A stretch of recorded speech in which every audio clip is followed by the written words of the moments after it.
ஒவ்வொரு இந்திய குடிமகனும் இந்திய அடிப்படை சட்டம் தெரிஞ்சிருக்கணும். அனைவருக்கும் வணக்கம். சட்டம் பேசும் நீதி தேவதை சேனலுக்கு உங்களை வரவேற்கிறேன். ஆல்ரெடி நம்ம சேனல்ல பாத்தீங்கன்னா ஏபியோட சிலபஸ் அண்ட் தென் அது டேட் எப்போ முடியும், நோட்டிபிகேஷன் எதுக்குள்ள பேமெண்ட் பண்ணணும் எல்லாமே நம்ம வீடியோவா போட்டுட்டு வந்துட்டு இருக்கோம்.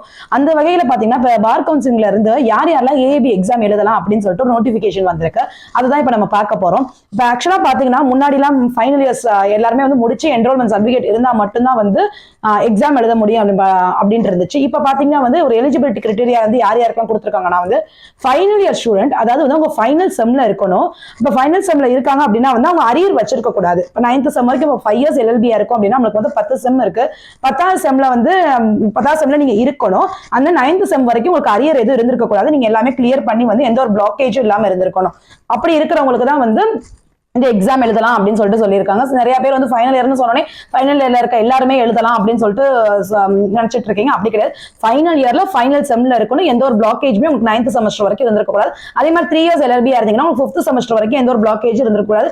அதுக்கு நீங்க அப்ளை பண்ணும்போது உங்களுக்கு இதுக்கு என்னென்ன கேட்கறாங்கன்னு பாத்தீங்கன்னா ஒரு அண்டர்டேக்கிங் இதுலயே கொடுத்துருக்காங்க. அதை நீங்க ஃபில்அப் பண்ணிடணும். அண்ட் தென் பாத்தீங்கன்னா உங்க மார்க் ஷீட்ஸ் கேட்கறாங்க. அதாவது இப்போ நீங்க 3 இயர்ஸ் எல்எல்பினா 5 இயர் அந்த 5 செமஸ்டர் வரைக்கும் இருக்க மார்க் ஷீட் கேட்கறாங்க.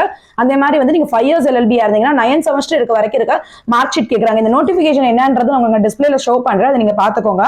அதுல பாத்தீங்கன்னா என்ன சொல்லியிருக்காங்க, 5 இயர்ஸ் எல்எல்பியும் 3 இயர்ஸ் எல்எல்பியும் இருக்கிறவங்க எந்த ஒரு பிளாக்கேஜும் இல்லாம ப்ரீவியஸ் செமஸ்டர்ல இல்லாம இருக்கிறவங்க இந்த ஆல் இந்தியா பார் கவுன்சிலிங் எக்ஸாம்ல நீங்க எழுதலாம் அப்படின்னு சொல்லிட்டு உங்களுக்கு நோட்டிபிகேஷன் கொடுத்துருக்காங்க. அந்த அண்டர்டேக்கிங் கொடுத்துருக்காங்க. அண்டர்டேக்கிங்ல வேற எதுவும் கேட்கல, ரொம்ப ஈஸியான தான் கேட்டிருக்காங்க. உங்க நேம் ஆஃப் த கேண்டிடேட் கேட்டிருக்காங்க, அந்த ஃபாதரோட நேம் கேட்டிருக்காங்க. அண்ட் தென் பாத்தீங்கன்னா கரண்டா நீங்க எந்த ரெசிடென்சில இருக்கீங்க, உங்களோட அட்ரஸ் கேட்டிருக்காங்க. தான் ஃபுல் அட்ரஸ் கேட்டிருக்காங்க. அதுல அப்புறம் ஃபர்ஸ்ட் என்ன சொல்லியிருக்காங்க, இந்த மாதிரி நான் final year student final semester last ஸ்டூடெண்ட்ஸ்ல இருக்கேன். என்னோட ஃபைனல் செமஸ்டர் மட்டும் தான் எனக்கு ரிமைனிங்ல இருக்கு. எந்த ஒரு பிளாக்கேஜும் எனக்கு ப்ரீவியஸ் செமஸ்டர்ல இல்லைன்னு சொல்றாங்க.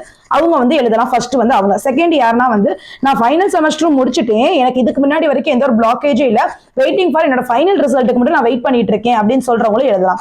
அதே மாதிரி அடுத்து பாத்தீங்கன்னா நான் என்ரோல்மெண்ட் பண்ணிட்டேன் ஸ்டேட் பார் கவுன்சிலிங்ல, ஆனா எனக்கு இன்னும் என்ரோல்மெண்ட் சர்டிபிகேட் வரல அப்படின்னு சொல்றவங்களும் எழுதலாம்.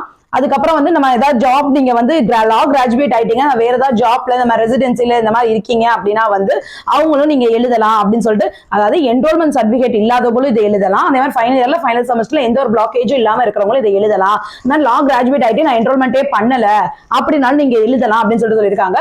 எல்லாத்துக்குமே ஒரே இதுதான். அண்டர்டேக்கிங் ஃபார்மை மட்டும் நீங்க டவுன்லோட் பண்ணிட்டு அதை நீங்க ஃபில் பண்ணிட்டு உங்களோட மார்க் ஷீட்ஸ் நான் சொன்ன மாதிரி உங்க மார்க் ஷீட் மட்டும் நீங்க செல்ஃப் அட்டஸ்ட் பண்ணிட்டு நீங்க போன்ல அதை கிளிக் பண்ணக்கூடாதுன்னு சொல்லியிருக்காங்க. நீங்க போய் பார் இதுல போய் பிரவுசிங் சென்டர்ல போய் தான் நீங்க ஸ்கேன் பண்ணி அதை அப்லோட் பண்ணணும் அப்படின்ற மாதிரி சொல்லியிருக்காங்க. அதனால அதை மட்டும் கரெக்டா வச்சுக்கோங்க. போன்ல கிளிக் பண்ணா சம்டைம்ஸ் சரியா இல்லாம போயிடும். அதனாலதான் அவங்க இப்படி சொல்லியிருக்காங்க. கீழே பாத்தீங்கன்னா சிக்னேச்சர் ஆஃப் த கேண்டிடேட் கேட்டிருக்காங்க, name of the candidate, date, place, அப்புறம் உங்களுக்கு கான்டாக்ட் பண்றதுக்கு போன் அண்ட் தென் இமெயில் இந்த மாதிரி கேட்டிருக்காங்க. போன் நம்பர், இமெயிலும் நீங்க கரெக்டா கொடுங்க. அப்பனாதான் உங்களை கான்டாக்ட் பண்றதுக்கு எதனால உங்களுக்கு ஈஸியா இருக்கும். நீங்க என்ரோல்மெண்ட் பண்ணிட்டீங்க, நான் இன்னும் உங்களுக்கு என்ரோல்மெண்ட் சர்டிபிகேட் வரல அது அப்படின்னா நீங்க என்ன பண்ணலாம்னா, நீங்க ஒரு லாஸ்ட் ஒரு 5 டேஸ் நம்ம எக்ஸாம் ஃபீஸ் கட்டுறதுக்கு நம்ம லாஸ்ட் டேட் கொடுத்துருக்காங்க, அது ஒரு 5 டேஸ் வரைக்கும் நீங்க வெயிட் பண்ணுங்க. அந்த 5 டேஸ் வரைக்கும் உங்களுக்கு வரல அப்படின்னா நான் சொன்ன மாதிரி அண்டர்டேக்கிங் உங்களோட மார்க் ஷீட் வச்சு நீங்க அப்லோட் பண்ணி ஏஐபி எக்ஸாம் நீங்களுமே எழுதலாம். பாத்தீங்கன்னா உங்களுக்கு என்ரோல்மெண்ட் சர்டிபிகேட் வீட்டுக்கும் வரும். அதே மாதிரி உங்களை நம்ம ஆல்ரெடி பாத்தீங்கன்னா தமிழ்நாடு அண்ட் புதுச்சேரி பார் கவுன்சிலிங்ல நம்ம வெப்சைட்ல இருக்கலாம். அந்த வெப்சைட்லயும் பாத்தீங்கன்னா அப்ளிகேஷன் ஸ்டேட்டஸ் செக் பண்ணிக்கிட்டு இருப்போம்ல, எது எது வந்திருக்கு, எந்த ஸ்டேட்டஸ்ல இருக்கு அப்படின்னு சொல்லிட்டு நம்ம செக் பண்ணுவோம்ல. அதுல பாத்தீங்கன்னா உங்களுக்கு இ சர்டிபிகேட்டும் உங்களுக்கு டவுன்லோட் ஆயிரும். அந்த இ சர்டிபிகேட்டும் நீங்க டவுன்லோட் பண்ணி நீங்க அதையுமே அப்லோட் பண்ணிக்கலாம். உங்க வீட்டுக்கும் அது வந்துடும். எனக்கு ஆக்சுவலா வீட்டுக்கும் வந்துருச்சு, இ சர்டிபிகேட்டும் வந்துருச்சு. நான் வீட்டுக்கு வந்தது உங்களுக்கு எப்படி இருக்குன்னு சொல்லிட்டு எனக்கு ஐடி கார்டு வந்துருந்துச்சு, என்னோட ப்ரொஃபஷனல் சர்டிபிகேட் கொடுத்திருந்தேன்ல, ப்ரொவிஷனல் சர்டிபிகேட் வந்திருந்துச்சு. அண்ட் தென் பாத்தீங்கன்னா என்னோட ஐடி கார்டு, இந்த இது வந்துருந்துச்சு, பார் கவுன்சிலிங் சர்டிபிகேட் எல்லாமே எனக்கு சேர்ந்து மொத்தமா வந்துருந்துச்சு. என்னோட ஆல்ரெடி நான் கொடுத்த அந்த கொரியருக்கு ஸ்டாம்ப் போட்டு நம்ம எழுதி கொடுத்துருப்போம், அதுல வந்துருச்சு. எனக்கு இ சர்டிபிகேட்டும் டவுன்லோட் ஆயிருச்சு. எல்லாமே என்னோட என்ரோல் சர்டிபிகேட் எல்லாமே இப்போ எனக்கு ரெடியா இருக்கு. அதனால நான் அப்ளை பண்ணலாம். உங்களுக்கு அப்படி இல்லாதவங்க அப்படின்னா உங்களுக்கு இந்த ஒரு இதுவும் சொல்லியிருக்காங்க, இந்த மாதிரி நோட்டிபிகேஷன் உங்களுக்கு வந்திருக்கு. ஸோ நீங்க ரெடியா நீங்களுமே ப்ரிப்பேர் பண்ண ஸ்டார்ட் பண்ணலாம். பாத்தீங்கன்னா அமேசான் கிரேட் இந்தியன் சேல்ஸ்ல வந்து ரொம்ப ஆஃபர்ல வந்து நம்மளுக்கு பேராக்ஸ்லாம் வந்து நம்ம ஐஏபி எக்ஸாம்க்கு கொண்டு போற பேராக்ஸ்லாம் ரொம்ப வந்து ரேட் வந்து ரொம்ப கம்மியா விற்கிது. ஸோ வந்து அதை நீங்க வாங்கி வந்து படிக்க யூஸ் பண்ணிக்கலாம். நான் வந்து ப்ரொஃபஷனல் ஆர்டர் போட்டிருக்கேன். ஏன்னா நான் காலேஜ்ல படிக்கும் போதுல இருந்தே நான் ப்ரொஃபஷனல் நிறைய வந்து யூஸ் பண்ணியிருக்கேன். கொஞ்சம் நல்லா இருக்கும். அது மாதிரி லாமேன் இருக்கு. அண்ட் தென் பாத்தீங்கன்னா வந்து கமர்ஷியல் இருக்கு. ப்ரொஃபஷனல் கைடு எவ்வளோன்னு பாத்தீங்க அப்படின்னா வந்து பேராக்ட் எவ்வளோன்னு பார்த்தோம் அப்படின்னா வந்து 1850. நம்ம வந்து இந்த % சம்திங் அவங்க ஆஃபர்லாம் கொடுத்து வந்து நம்மளுக்கு வந்து 1808 அப்படின்னு கொடுக்குறாங்க. 1650 வந்து உங்களுக்கு லாமேன் இருக்கு, அப்புறம் கமர்ஷியலும் இருக்கு. உங்களுக்கு எது பிடிச்சிருக்கோ வந்து நீங்க வந்து ஆர்டர் போட்டுக்கலாம். நான் வந்து ப்ரொஃபஷனல் போட்டிருக்கேன். உங்களுக்கு பிடிச்சதை நீங்க ஆர்டர் போட்டு வாங்கி வந்து நீங்க படிக்கிறதுக்கு யூஸ் பண்ணிக்கலாம். எக்ஸாமுக்குமே கொண்டு போய்க்கலாம். அது வித்தவுட் நோட்ஸ் இதெல்லாம் போட்டு அதிலேயே போட்டிருப்பாங்க. இந்த மாதிரி 2024க்கான ஏஐபி எக்ஸாமுக்கானது அப்படின்னு சொல்லிட்டு உங்களுக்கு லிங்க் வேணும்னாலும் கேளுங்க, நான் சென்ட் பண்றேன். கீழேயும் கூட வந்து உங்களுக்கு நான் லிங்க் கொடுக்குறேன். அதை வச்சு படிக்க ஸ்டார்ட் பண்ணுங்க. அப்புறம் பாத்தீங்கன்னா அமேசான்ல வந்து நம்மளுக்கு கொஸ்டின் பேங்க்லாம் இது வரைக்கும் ஏஐபிக்கு வந்து கொஸ்டின் பேங்க் எல்லாமே வந்து விற்கிறாங்க. அதையுமே ஒரு புக் மாதிரி போட்டு வைக்கிறாங்க. அதுவும் வேணா நீங்க யூஸ்ஃபுல்லா இருக்கும். உங்களுக்கு வேணா நீங்க வாங்கி படிச்சு பண்ணலாம். ஆனா நிறைய கீழே ரிவ்யூஸ்ல பார்த்தோம் அப்படின்னா கொஞ்சம் ஆன்சர்ஸ் தப்பா இருக்க மாதிரி சொல்லிருக்காங்க. ஆன்சர்ஸை நீங்க செக் பண்ணி நீங்க அதை தேடி நீங்க படிக்க ஆரம்பிங்க. அப்பதான் உங்களுக்கு கரெக்டா இருக்கும். இன்னும் கொஞ்சம் வந்து உங்களுக்கு ஈஸியா இருக்கும். அப்போ எக்ஸாமுக்கு வந்து நம்ம படிக்க ஸ்டார்ட் பண்ணிடலாம். நீங்க வந்து அப்ளை பண்றப்போ வந்து நான் அடுத்த வீடியோல கண்டிப்பா வந்து எப்படி அப்ளை பண்றது எல்லாத்தையும் வந்து நான் ஒரு வீடியோவை கண்டிப்பா அடுத்து போடுறேன். எந்த மாதிரி அப்ளை பண்றது, எவ்வளவு ஃபீஸ் கேட்கறாங்க அப்படின்னு சொல்றது நான் போடுறேன். அதுக்கு என்னென்ன ஆக்சுவலா வந்து அப்ளை பண்றதுக்கு என்ன வேணும் அப்படின்னு நீங்க ரெடியா வச்சுக்கணும். பாத்தீங்கன்னா வந்து 10th 12th 10th வந்து உங்களுக்கு போட்டிருக்கிறது மெட்ரிகுலேஷன் சர்டிஃபிகேட்னு போட்டிருப்பாங்க. அதான் 10th. 12th போட்டிருக்கிறது வந்து 12th போட்டிருக்க மாட்டாங்க. இன்டர்மீடியட் சர்டிஃபிகேட் இல்லாட்டி வந்து டிப்ளமோ சர்டிஃபிகேட்னு போட்டிருப்பாங்க. ஒருவேளை நீங்க 12th முடிச்சிருந்தீங்க அப்படின்னா வந்து 12th சர்டிஃபிகேட் அப்ளை பண்ணணும். இல்ல நீங்க வந்து டிப்ளமோ முடிச்சிருந்தீங்க அப்படின்னா டிப்ளமோ சர்டிஃபிகேட் வந்து நீங்க அப்லோட் பண்ணணும்.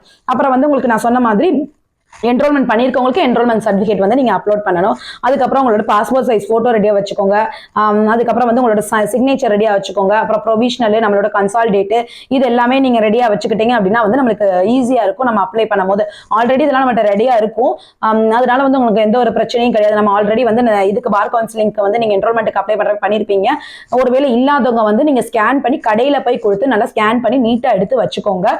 எல்லாத்தையுமே கரெக்டா ஒரு ஃபைல் மாதிரி போட்டு வச்சுக்கிட்டீங்க அப்படின்னா உங்களுக்கு அப்ளை பண்றப்ப ரொம்ப ஈஸியா இருக்கும். ஃபீஸ்மே வந்து எவ்வளவு கேட்கறாங்கன்னு சொல்லிட்டு பார்த்துட்டு அதையுமே வந்து நீங்க ஈஸியா வந்து கட்டுறதுக்கு வந்து எதுல யூபிஐ இந்த மாதிரி இதெல்லாம் கரெக்டா நீங்க வந்து போட்டு வச்சுக்கிட்டீங்க அப்படின்னா நீங்க அப்ளை பண்ணிடலாம். கொஞ்சம் முடிஞ்சிடும். எல்லாருமே சீக்கிரம் அப்ளை பண்ணுவோம். சீக்கிரம் அப்ளை பண்ணோம் அப்படின்னா தான் வந்து நம்மளுக்கு வந்து நம்ம கேட்கிற சென்டர் கிடைக்கும்னு சொன்னாங்க முன்னாடி சொன்ன மாதிரி. அதனால எல்லாருமே கண்டிப்பா சீக்கிரம் அப்ளை பண்ணுவோம்.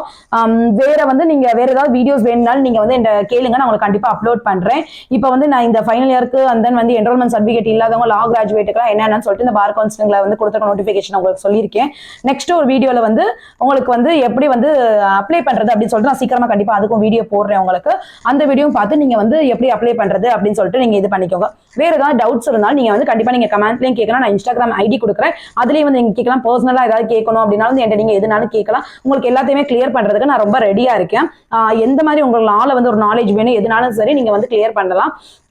என்கிட்ட வந்து கேட்டீங்கன்னா கண்டிப்பா கிளியர் பண்ணுவேன். வீடியோஸும் போடுவேன், எல்லாமே பண்ணுவேன். வேற ஏதாவது சப்ஜெக்ட் வைஸ் வந்து இந்த மாதிரி சப்ஜெக்ட்ல எனக்கு டவுட் இருக்கு, இதை ஒரு வீடியோ போடுங்க அப்படின்னா வந்து அந்த இதை வந்து நான் போடுவேன். உங்களுக்கு அசைன்மெண்ட்ல எந்த ஒரு ஹெல்ப்னாலும் வந்து என்கிட்ட வந்து நீங்க கண்டிப்பா கேட்கலாம். உங்களுக்கு நான் எல்லாமே கிளியர் பண்றதுக்கு ரெடியா இருக்கேன். லா நாலேஜ் வந்து எல்லாத்துக்குமே கண்டிப்பா வேணும். எல்லாருமே வந்து கொஞ்சம் கொஞ்சம் லாஸ் நம்ம தெரிஞ்சுக்கணும்.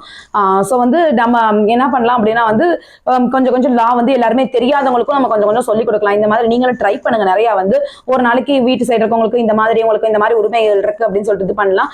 எந்த ஒரு உரிமையுமே யாருக்கும் எப்பயுமே வந்து பறிக்கப்படக்கூடாது. அதுக்காக தான் நம்ம லா படிச்சிருக்கோம். எல்லாருடைய உரிமையுமே நம்ம வந்து வாங்கி கொடுக்கணும். வேற ஏதாவது உங்களுக்கு டவுட்ஸ் இருந்தா கண்டிப்பா கேளுங்க. இன்ஸ்டாகிராம் அதே மாதிரி யூடியூப்லயும் நீங்க வந்து கீழே கமெண்ட் பண்ணலாம். உங்களுக்கு இந்த வீடியோ பிடிச்சிருந்துச்சுன்னா மறக்காம லைக் பண்ணுங்க. அதே மாதிரி சப்ஸ்கிரைப் பண்ணி வச்சுக்கோங்க. நீங்க சைடுல இருக்க பெல் ஐகான் கிளிக் பண்ணிக்கிட்டீங்கன்னா அப்ப நான் அடுத்தடுத்து உங்களுக்கு வீடியோ போடும்போது உங்களுக்கு நோட்டிபிகேஷன் மாதிரி வரும். இந்த மாதிரி வந்து வீடியோ வந்து நான் அப்லோட் பண்ணிருக்கேன் அப்படின்னு சொல்லிட்டு வரும். அப்போ வந்து உங்களுக்கு அடுத்தடுத்து வந்து இதா இருக்கும். அது வரைக்கும் உங்கள்கிட்ட வந்து நான் விடைபெறுவது தஸ்லிமா நஸ்ரீன்.